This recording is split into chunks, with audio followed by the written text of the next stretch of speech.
Good morning everyone. So today we are going to deal with the topic determinants of dividend policy. So as we all know, dividend is that part of profit which is distributed to the shareholders for their investment. So when a company wants to distribute dividend, it is distributed out of profits. But when a company earns profit, it is left with two decisions. That is whether to declare dividends out of profit or to retain a part of profit as retained earnings. So this decision is generally taken by a dividend policy. So dividend policy is generally influenced by different factors. That is how much amount should be distributed to the shareholders out of profit. That can be decided on the basis of considering different factors which influence the dividend policy. So those factors are generally termed as determinants of dividend policy or factors influencing dividend policy. So the two factors which influence your dividend payment decision is internal factors and external factors. Internal factors are those factors within an organization, and external factors are those factors which are affected by the external environment. So coming to the different set of internal factors, the first one is stability of earnings. That is, if there is regularity in the earnings of the company or if there is any consistency in earnings of the company, then the company will distribute higher rate of dividend to the shareholders, because it is having regularity in its earnings.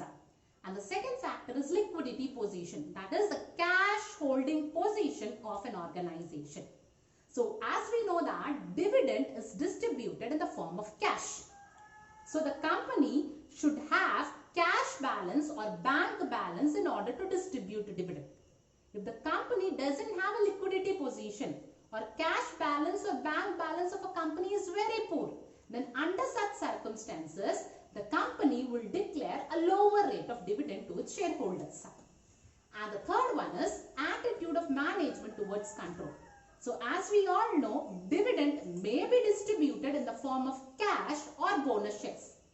If the company wants to retain all the control with itself, it doesn't want to transmit the control to outsiders, then under such circumstances, the company will not distribute bonus shares as dividend. It will distribute only cash as dividend when it wants to retain control with itself. Clear?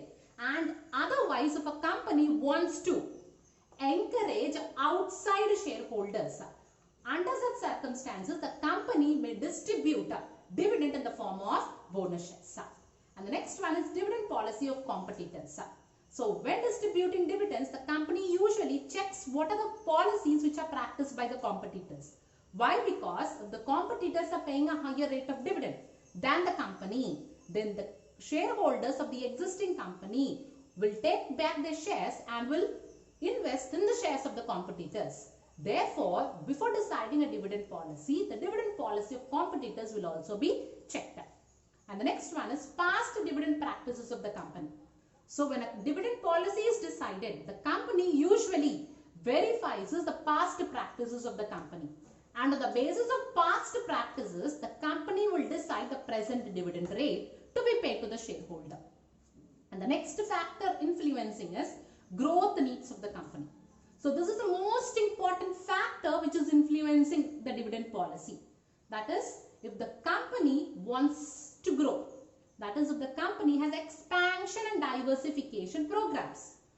Under such circumstances, the company needs a large amount of finances. Then the company will declare low rate of dividend to the shareholders, and it will retain high amount of retained earnings to be used for expansion programs. And in another situation, where the company do not have any growth prospects, that is no expansion, no diversification, under such circumstances, the company may declare higher rate of dividend to the shareholders. And the next factor is ability to borrow. So if the company has a high ability to borrow, that is, it has a credit standing, it has a name and a fame, it has a goodwill, and the company is able to borrow easily from the capital markets, easily from the financial institutions. Under such circumstances, the company will declare a high rate of return, that is dividend to the shareholder. Why? Because whenever the company needs funds or whenever company finds shortages of funds, that can be borrowed from the capital market. Whereas if the ability to borrow for a company is not too wide, that is, it cannot get its borrowing from the market easily. Under such circumstances, the company will give only limited dividends to its shareholders. And the next factor is high debt burden. So if a company has high debt burden, it has to pay large amount of liabilities. Under such circumstances, the profit will be taken to dispose of the debts. Dividend payment will only be minimal. Where the company doesn't have any debt burden, under such circumstances, high rate of dividend will be distributed to the shareholders. Clear? And the last factor is desire of shareholders. That is, the aspirations of the shareholders will also influence the dividend policy. So the shareholders may be classified into 4 kinds: risk shareholders, small shareholders, retired persons, and institutional investors. Risk shareholders are those shareholders who fall under high tax brackets. That is, they are the shareholders who have to pay high rate of tax.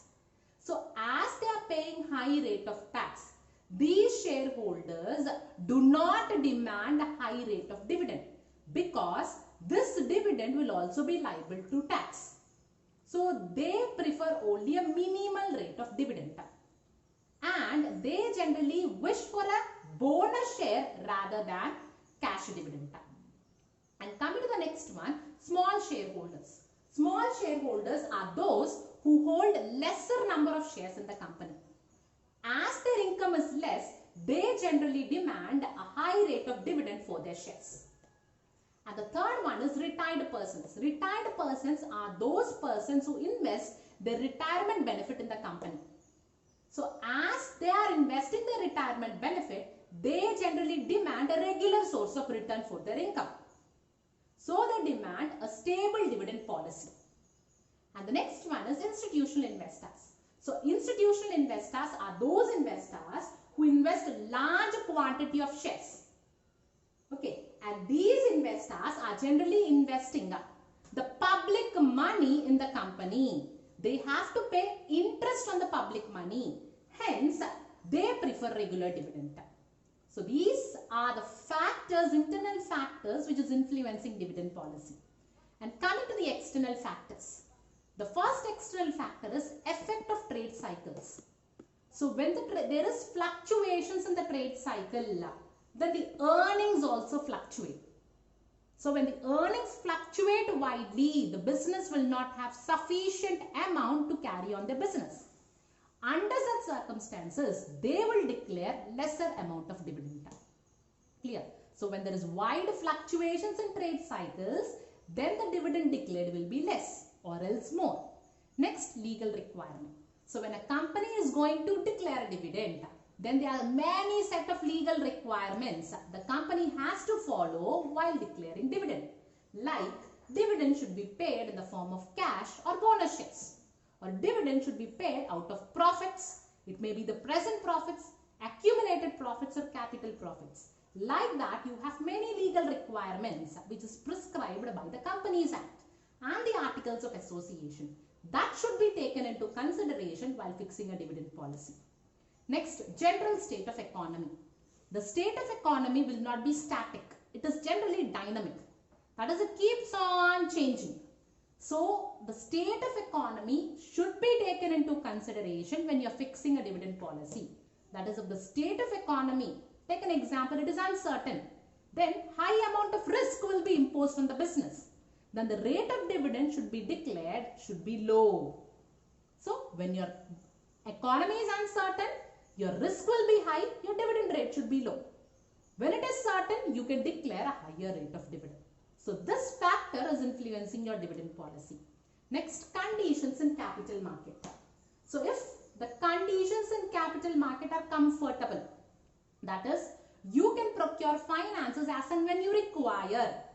Under such circumstances, the company can follow a liberal dividend policy, or else it has to restrict the dividend policy. And the last factor is government policy.